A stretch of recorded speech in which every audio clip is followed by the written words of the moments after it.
Sorry, guys, I was on mute. We're back. There's Log the dog. Here's my dirty face from weed whacking all day. We got our thinking hat on, and I want to talk to you about effort.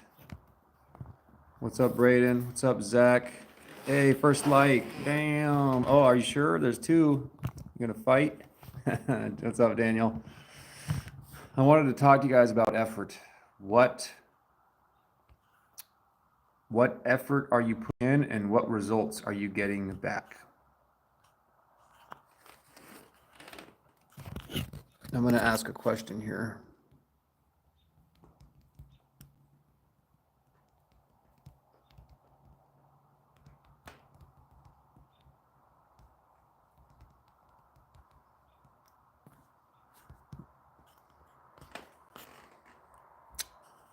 What's up, Jennifer? What's up, Val? What's up, Daniel? Let's go on this Q&A here. My main... Man, that question just wants to stay right in my face. Why would you do that, YouTube? So my main grind, I'm from Brazil. Sorry, my English is poor. My Portuguese is poor. I only know some Spanish, that's about it.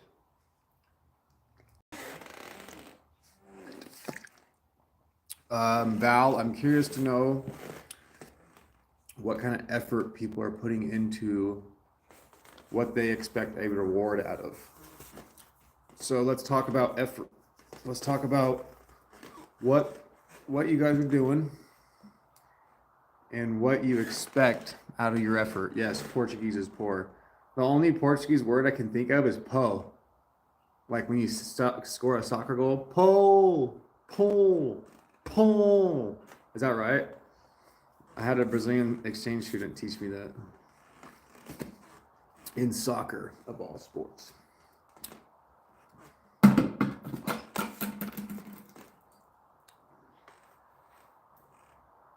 What you guys up to today? We're just chilling in the garage, all super dirty. Ready for a shower. Oh. Oh. Daniel. Braden, hello.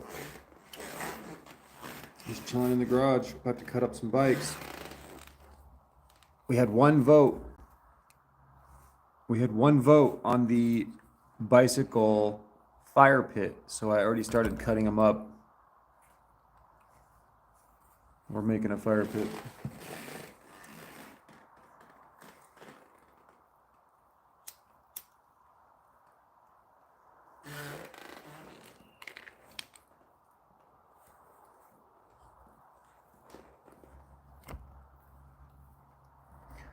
What's up, India? Back in India. Is that a mosquito?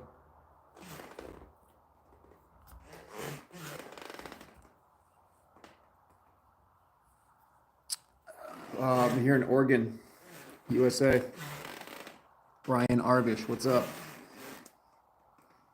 Your color of hat is good. You like that? Yeah, that's my thinking cap. Sometimes I'll wear it around. I'll go get a coffee at like 7 in the morning with it on and act like I don't know I have it on.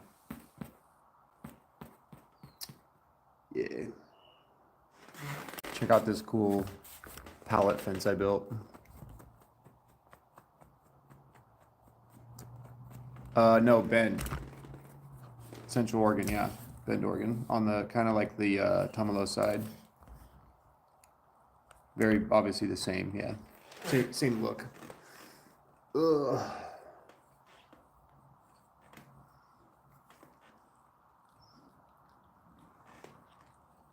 Yeah, I've been out here. Yeah, Daniel, it is. Central Oregon is one of the most beautiful places, probably on the West Coast, if not in America. And I've met people from around the world here that say it's one of the most beautiful places in the world. So I'm very lucky to live here. Like for you. Thanks, Daniel. Yeah, Brian, do you know the area? I think I recognize your name. I think we talked once before about you did Firewood in Redmond or something like that, or you have family here. That's cool. Man, I got one annoying eyelash real quick. Be right back.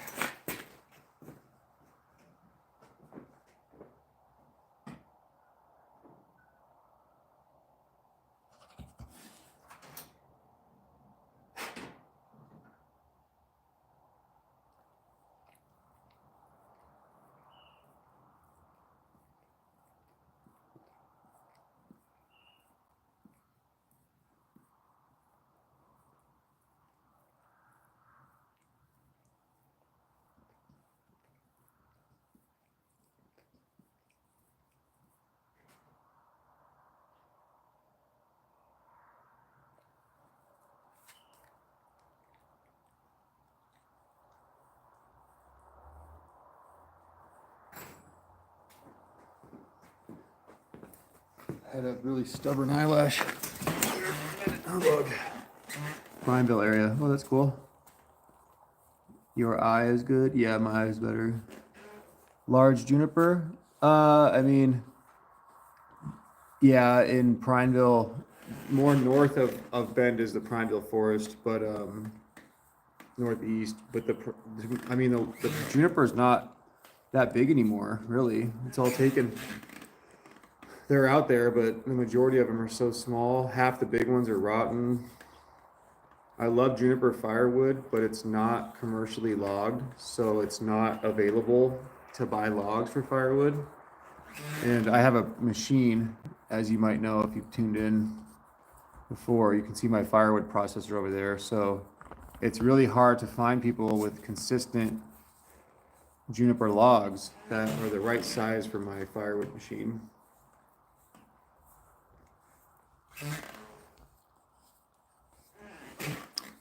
Right now I buy lodgepole pine out of Lapine, Oregon, Crescent, Oregon area. That's real small. It's expensive,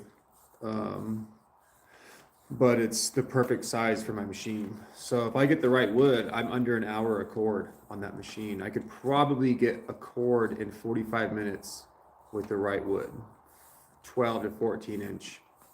Like 12, I think 12 inch goes right into the 4-way wedge. It makes a perfect if you had 20, 12 inch poles, you can make a cord of wood so fast. And it's worth to pay $200 a cord. What kind of wood? Juniper? Juniper slabs? If I buy the right wood for $180 a cord in a log form, drop to my front door, I double it to $360, $400-ish.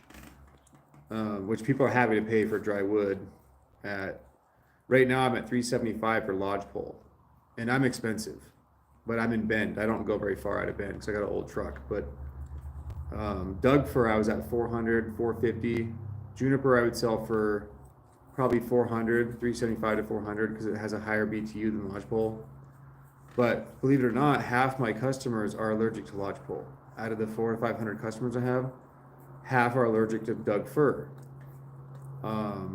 Most can burn lodgepole and ponderosa pine, but the problem with juniper, as you know, is that it's so hard on your equipment and your chain that I've cut over 15 cords of barkless Doug fir, semi-barkless, and sharpened, and I cut 2 cords of juniper and threw the chain away because it was past sharpening. So what I'm gonna make for myself is a bandsaw chop saw for firewood logs. It has a bandsaw blade that chops. It's gonna be actually a guillotine style with 2 different pistons, because that will have much more longevity when it comes to blade sharpness and just everything. Like the radial saws you have to buy for a 36-inch radial saw with a 6-inch drive gives you a 30-inch saw and only 15-inch cut. Delurku. What's up? Juniper super dirty. But that's cool that you've been doing slabs. I had a couple saw logs I could have sold back in the day of Doug fir. It was a little bit old, but milling is a whole nother world. Selling milled wood, for sure. I feel like that's the biggest thing about if you really want to go to the $1 million mark, of selling milled wood, you got to have a salesman selling picket fence jobs, interior designers. You got to have someone that's out reaching out to a lot of different people to get bulk orders.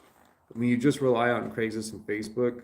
I've seen a lot of guys get into milling and then they get 3 to 5 years down the road and they don't, and they stop. 50-inch. Oh dang! So you're doing Alaska mill, 50-inch diameter. Dope. Yeah, I thought about starting there too. I never wanted to invest in that big of a saw. What's up, Kale? Doing good, man. Just chilling. Talking about chainsaw milling. Have you seen those guys in India or wherever in the forest in Thailand where they like just use their chainsaw to mill? It's crazy. You just get a straight line going and away they go.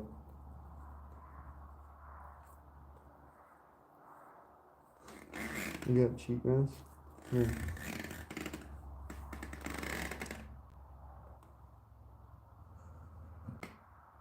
You lost a Tony earlier, didn't you?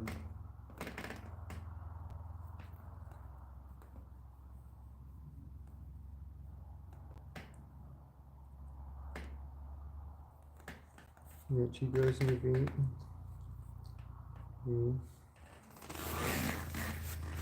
Well, I'm going to sub you. Thanks, bro. Really? You went to Ecuador? That's crazy, dude. Yeah, that's some viral stuff right now on online. The free hand milling. I mean, it makes sense because you don't need. There's very, very few applications that you need milled boards, like from a planer. Like modern construction, sure, but you can build whatever you need out of wavy boards, overlap siding, roofing, double layer roofing. I mean, it doesn't have to be planed flat to work. Did we always have planers? I live in a house that was built in 1899. That house was built in 1899, has a 6-foot basement that is lined with lava rocks. I love when I see old siding. Yeah, for sure, Kale. I'm on about every day, up to 3 times a day. Right now, we're going live every day till I get monetized, which will be in the next month or so. We already passed 1,000 subs months ago, but we are only at like 2,000 watch hours out of the 4,000. So hanging out with you guys, watching me weed whack, tear apart windows, build fire pits, and hang out with Anakin the mannequin, who's no pants on right now. Don't look at his butt.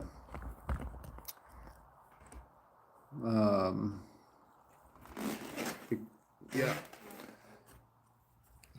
Right now we're gonna hack apart all these bike frames that I've had, these old bikes that I've had for months and years that no one would ever buy. I'm gonna hack them apart and make a fire pit out of them. So, yeah.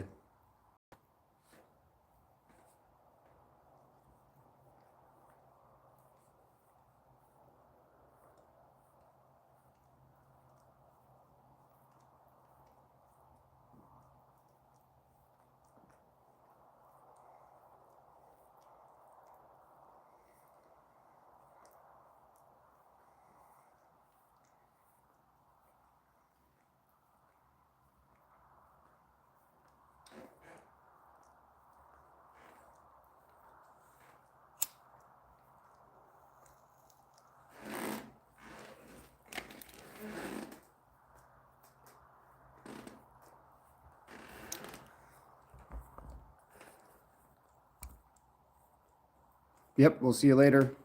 Tomorrow we'll be finishing up our side cleanup project where we're storing the metal. We got one more big dump run to do and the entire property is cleaned up, which only took me 7 years. Thanks for the likes, guys. Appreciate that. I went, make sure I'm not missing anyone's comments. 50 inches is no joke.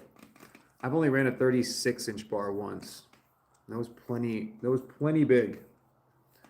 People are like, I ran a 74-mile long bar that went to fucking China. You're a pussy. It's not about like what you ran. It's about like what you run all the time and how good you are with it, how straight you can cut. Okay. Sure. Okay.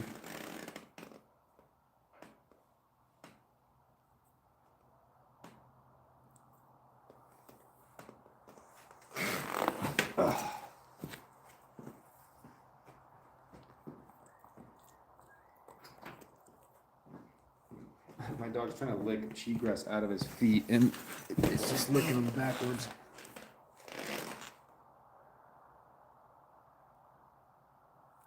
Stop it. Come here. Knock it off.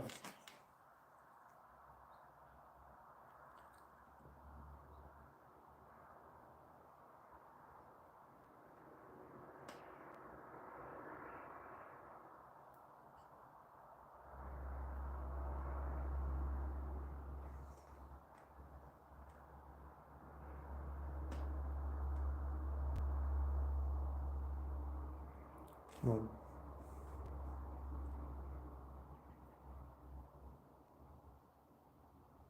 Here you go. Go.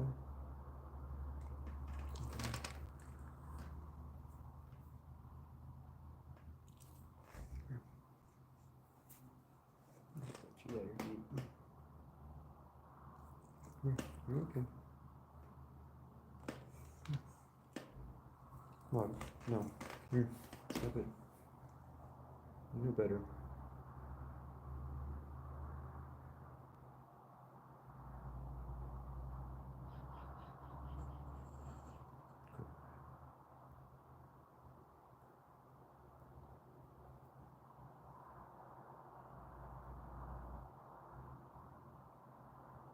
That's a good one. Get all that cheat out of there, Dad. What's the best chainsaw?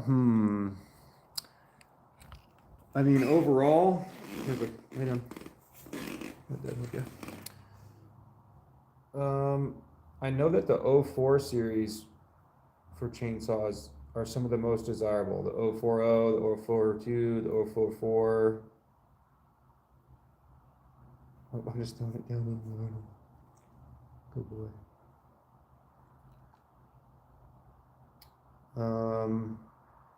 Me personally, oh, you're okay. Me personally, right now, I would love an 060 or a 660 or a 661, like brand new, like rare as F could find, you know. Hey, bud. Fuck your cheat feet, then. You can fucking lick it out. Get down.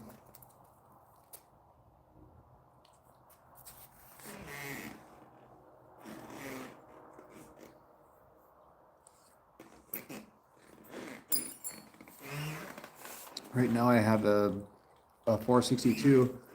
Yeah, it's expensive, but I mean, when you go buy a $1,500 chainsaw for me makes me $40,000 to $50,000 of money. So it's not, the comparison's fine. If I go buy a brand new 462 right now and I blow it up in 1 year, that's fine, because it ran its life. I'll use a chainsaw in 1 year what most people won't even run in one lifetime. Not commercially, but like a commercial, you got to get a commercial chainsaw, period. If you're gonna go get a chainsaw, don't waste your money on a 150, a 180, a 250, a 391, those non-commercial big CCs. It's not about the big CC and the big bar. It's about the crankcase seal, the crankcase design, and the heat. Why can't I think of that word? Dispersion. How good it removes heat is your biggest thing. If you keep your spark plug clean, your fuel ratio correct, and your air filter clean. The next thing that makes a saw last a long time is how you break it in, keeping up on that. The two biggest things that I've noticed is making sure your air filter is clean all the time, super clean, spend tons of money on new air filters that keep them clean, and good fuel. Good oil, good fuel, high octane, non-ethanol. Don't let your mix get over 2 weeks old, which if you're a trimmer, that's not going to happen. And I did used to work at a steel shop here in Bend for about 8 months, the one that I go to a lot. And people always talk about the 32-to-1, the 40-to-1, the 50-to-1 ratio of gas or whatever. And I haven't played with that yet, but I mean, I have a 462 sitting in a box over there that made me $50,000. I'm on my second one. And I already bought a third one when I worked at the steel shop because I got $200-300 off as an employee. I've heard crap about the platinum steel mix versus the orange regular steel mix, which the platinum, the silver bottle is like your synthetic. The orange is like your regular. I've heard that whatever you start the saw with, stay with that because it's broken in, it's familiar to that oil. People say the 50-to-1 ratio is designed to kill saws. The synthetic mix is designed to kill saws. Every product made by a group of engineers with a board has a thing called product tenure. Product tenure, like teachers have tenure, is how to make a product break in under 10 years. We cannot be profitable if we make products that last over 10 years. Rakes, brooms, a fucking plastic dustpan with no parts can break in 6 months to 10 years because they have to have you buy more than one in your lifetime, LTV. If a business doesn't have a good repeat, when I applied for Tesla, you guys won't believe this, Tesla opened up here in Bend, Oregon like 5 years ago during COVID or something like that. And I went to apply because I was so tired of hearing all the bullshit about Tesla. So I thought, how much easier to learn the truth than to work for the company. And I'm usually that good at going and getting a job in places. This place got me with this one question. I remember the interview. And no, I didn't look like this crackhead going in there to apply. My hair was short back then. They said, how do you judge the quality of your business? Or like this really blatant question that you wouldn't think Tesla would ask. And I'm being interviewed by the shop manager, the general manager, and the regional manager that came here specifically to interview me. And he looked like an Elon Musk clone, like the hair, the suit, the pin. He looked like the wannabe Elon. That Elon gave up that whole thing a long time ago.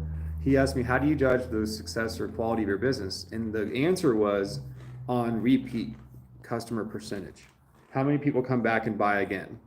And for Tesla, I think they're at like a 70 to 80%, which is really high for auto manufacturers. I think Toyota is one of the only ones that is higher than them. That means that 7 out of 10 people that buy a Tesla come back and buy a second one. Just like you can imagine Toyota, I think they have an 8 out of 10. So when you're like, most companies have like under 40%. That's bad when it's under half. If they don't, that means only 3 out of 10 people came back and bought a second Honda or, GMC truck or whatever. They switched brands. And brand loyalty is like Apple. I mean, look at Apple, probably has like a 95% brand loyalty.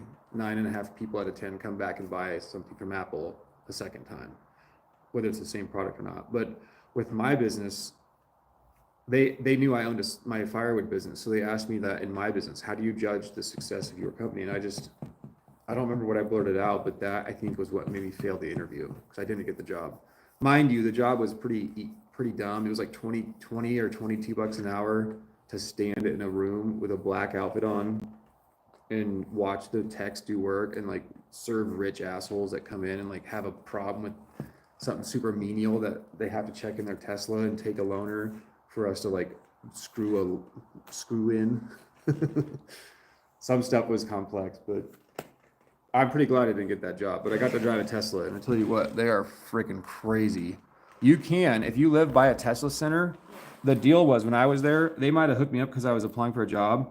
But if you go into a Tesla center and just tell them, hey, I've never drove a Tesla, I heard you can take it on a test drive if I give you my ID. Sometimes they'll let you take it on a test drive with no one in the car but you if you give them your ID and you go drive it for an hour. It's pretty fun. Just try it out.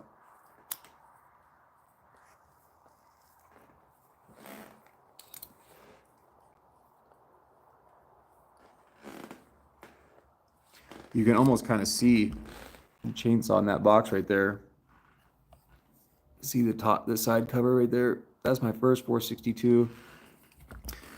I think what happened in my first 462 is that the spark plug came just a little bit loose and it overheated the head, and then I tightened it back down. I got it to tighten again, but I think it ruined the head, and then it finally jammed to the piston in the sidewall. I think I have the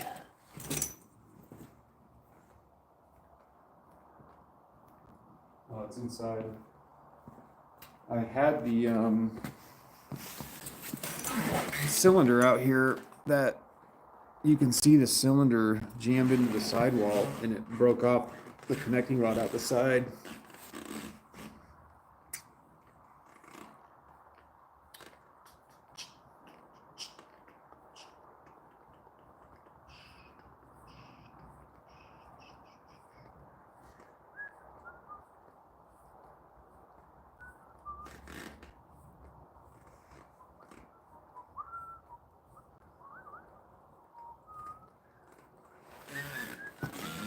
People always tell me I should do artistry, but I can't do it. At 35 now, I missed my chance, and I just didn't want to get into it. Artistry is a whole different animal than firewood. And to be honest, I know loggers, truck drivers, fellers, arborists, tree removal guys, climbers, big chipper truck crane arm guys. I know all the trades of the chainsaw community now doing firewood, because I'm at like the bottom, right? And they all tell me to pick one and master it. Don't be an arborist, a feller, a truck driver, a CDL, crane operator, firewood guy, because you're going to do it all, right? You're going to get all your own wood. You're going to get all your own money and chipper truck and all this stuff. It doesn't work. Everyone has their one specialty. The log truck driver. Arborist is an arborist. The firewood guy is a firewood guy. The logging company. All those people can get into other things. The only guy that can't is the firewood guy. It's so hard for the firewood guy to do something else, because then you bring back all this wood, and then you're so busy doing the job that you never have time to make firewood. And you go get a machine, or you try to put someone on it, or put someone on a log splitter, which I've tried. And I sat on my porch making $10 an hour watching 4 people run my business. One Sawyer and 2 splitters, sometimes 3 splitters, because the rounds were so big, 2 guys had to get it to a splitter. And it was all right watching your business run, but for 10 to 20 bucks an hour, that's like 20 to 40 grand a year. 10 bucks an hour is like 20 grand a year. 20 bucks an hour is like 40 grand a year.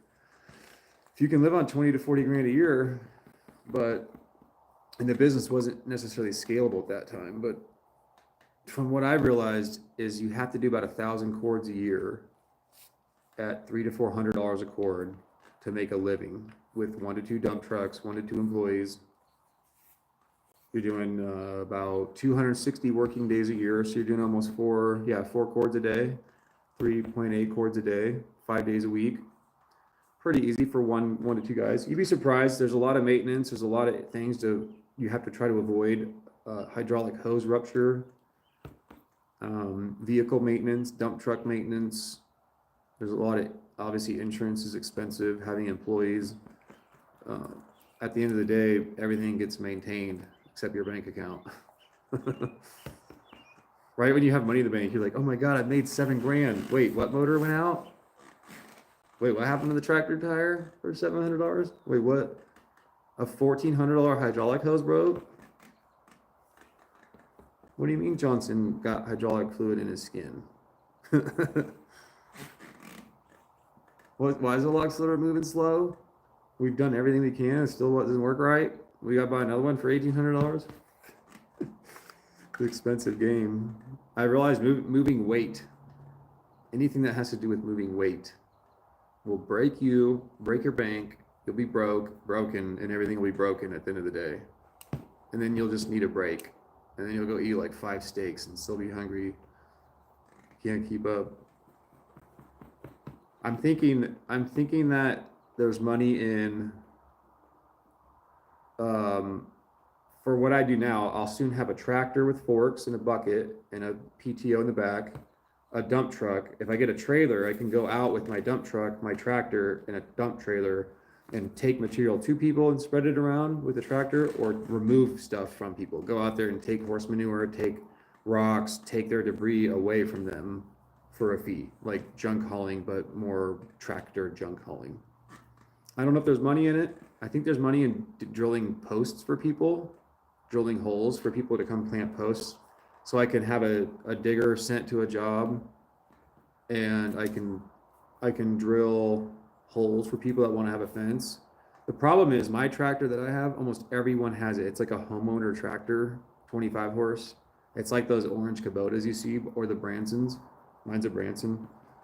Everyone has the tractor that I have. So now, does that mean they're going to rent a pole driller and go drill a mile of fence? No. They'll pay someone $2,000 to do that. And I don't know, I could probably do a mile of fence in a week or less, make $2,000. They pay for the attachment. I just get paid diesel in hours. Horse manure removal and drop off. People that want it removed, and people want it, they'll pay for it to be brought in. So you get double dip right there. You get paid $150 to come get it, paid $200 to drop it off. Boom, takes you an hour or two. I do that once a day. I don't know what the horse manure prices are, but you could have a minimum as an operator. For me to come out and do that is a minimum. People will pay because they have to get it removed, and people have to get horse manure brought in. Let's see, what else? Oh, I thought about mulch, bark, and rock delivery.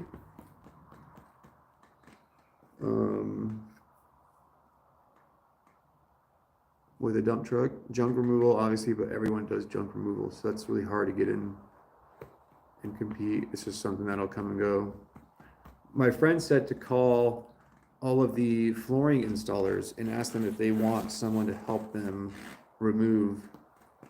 go in and demo for them and throw it in my dump truck, take it to the dump. They might pay for that step.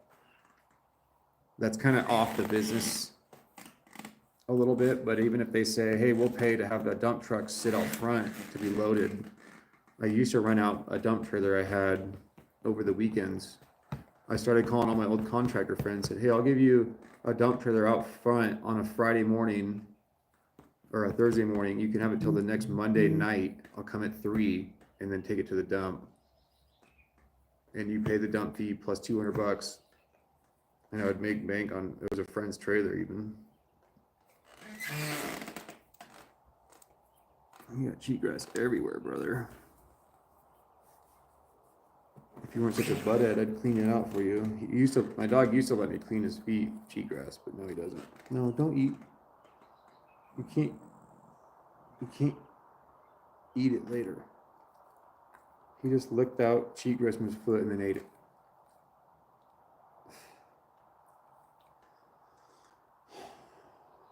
I don't know how you guys have survived this long. Friggin' dogs.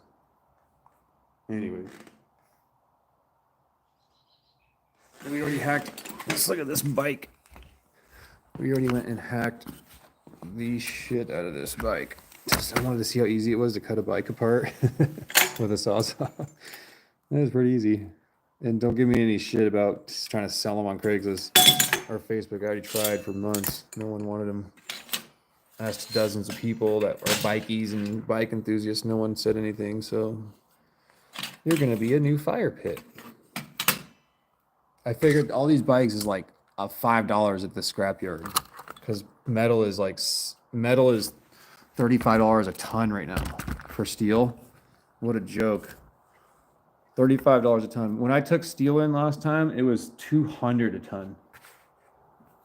I took like 3,500 pounds and left with a lot. Like 300. It was like $335 for like half a truckload. $30 a ton. I don't even have like half a ton. It's gonna cost me more money in gas to go there than I'm gonna get paid. I figured I could make this a fire pit, post it for $500. See if it sells. How am I going to make it a fire pit? I'm thinking to go like this with all the pipes. I can't tell if you can see me.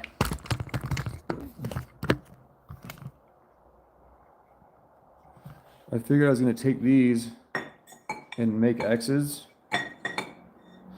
and then like weld a cap and then do it in a big circle. Weld this like in a, yeah, like that. Or like this. That would go like this. Dink. Oh, that'd be perfect. Dink. Tack, tack, tack. We'll see. Then we got this fire pit we're working on still. This one's going to take a lot more than I had imagined. Houston, we have a problem. Let's just make this an array real quick here, shall we?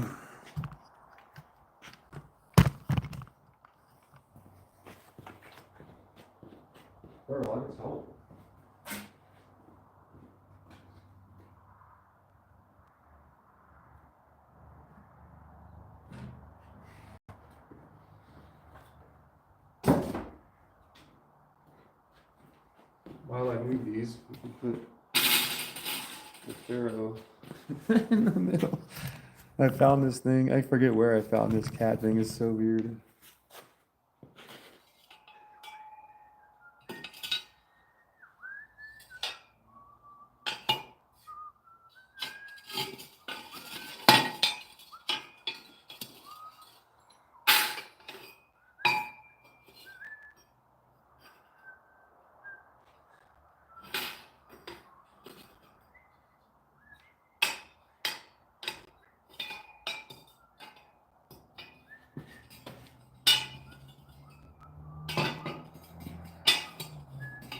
I got this idea from Asgard, and then it inspired me to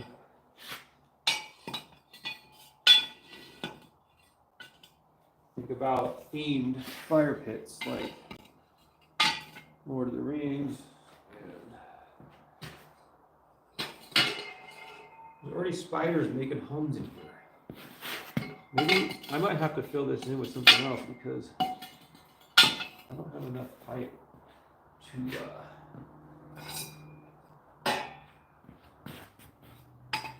don't think I'm going to be able to find enough pipe to finish this.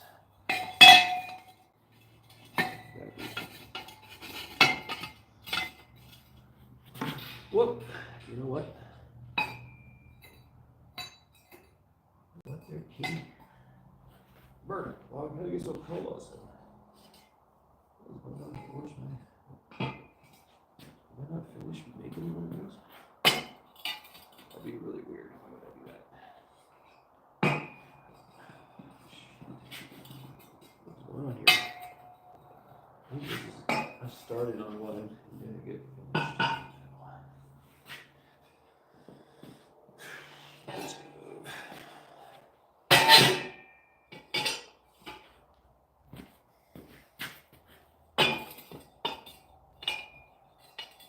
Well, if I just finish this one.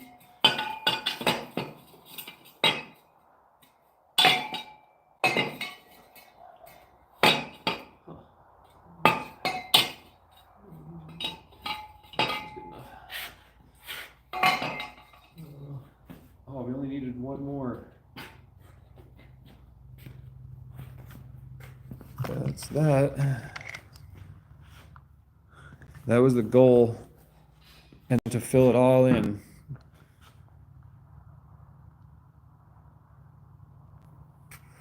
Pretty cool.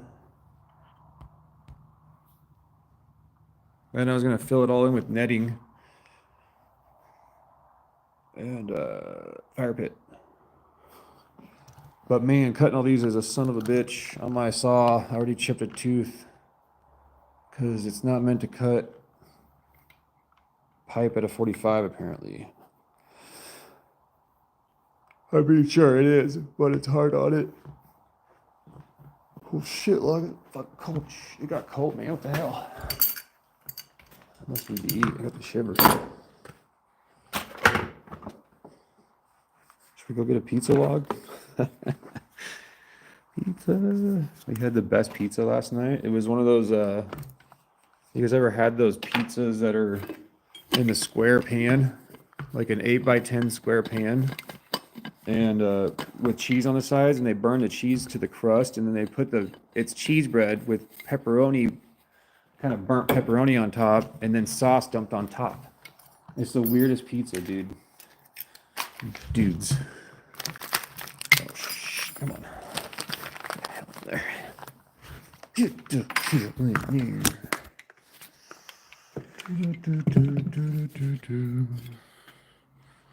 Okay, turn off the lights. Boom, batteries are charged. Tomorrow we will hack.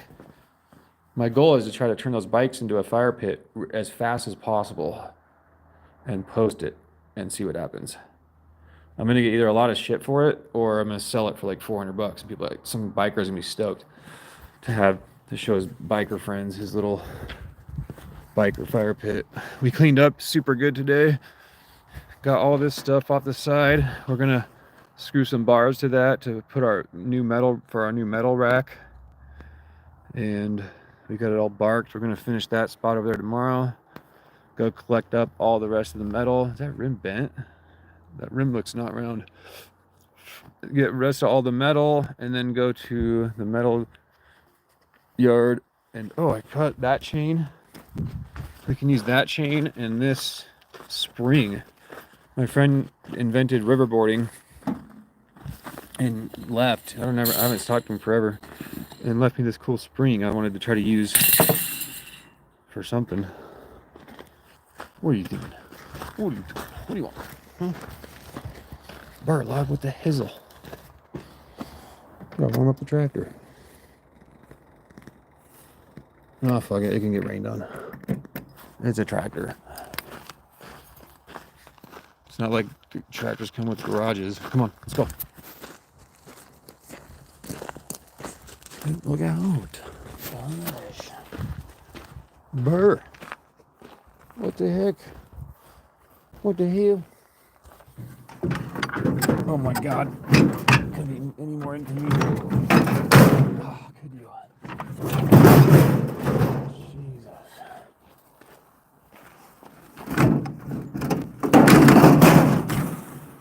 I'll tell you what. Oh, I did put a bike in there. No, log, no. No. No. No.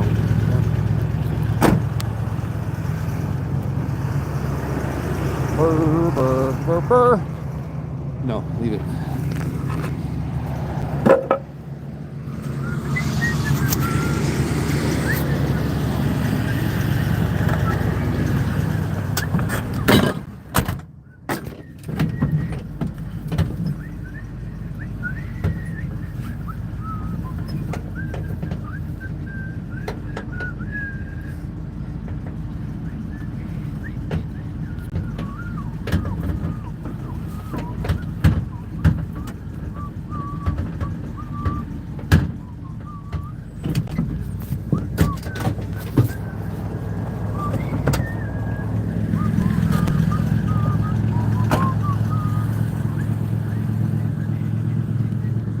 Come, let's go.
boy.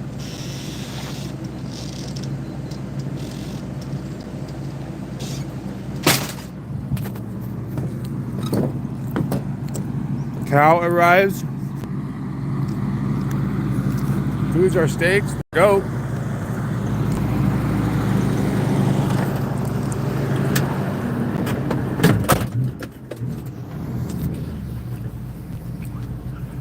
I'll be right back, you guys. I gotta make a quick text.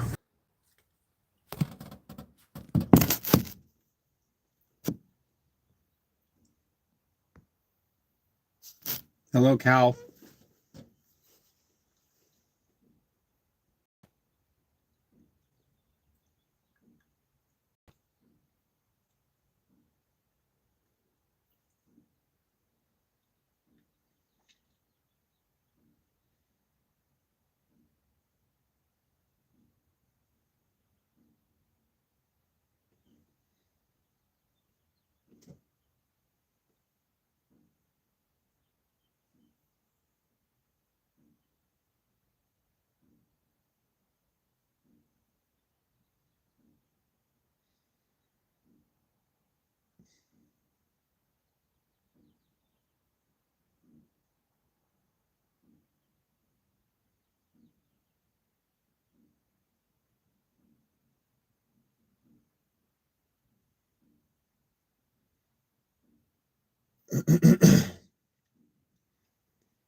Hi, cow. I don't know if you're still here, but hi.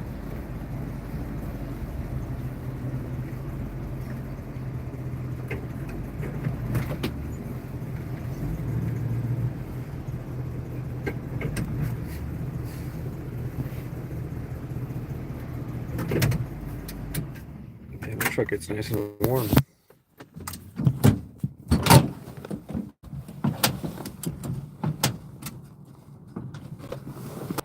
That's not good. That's not good.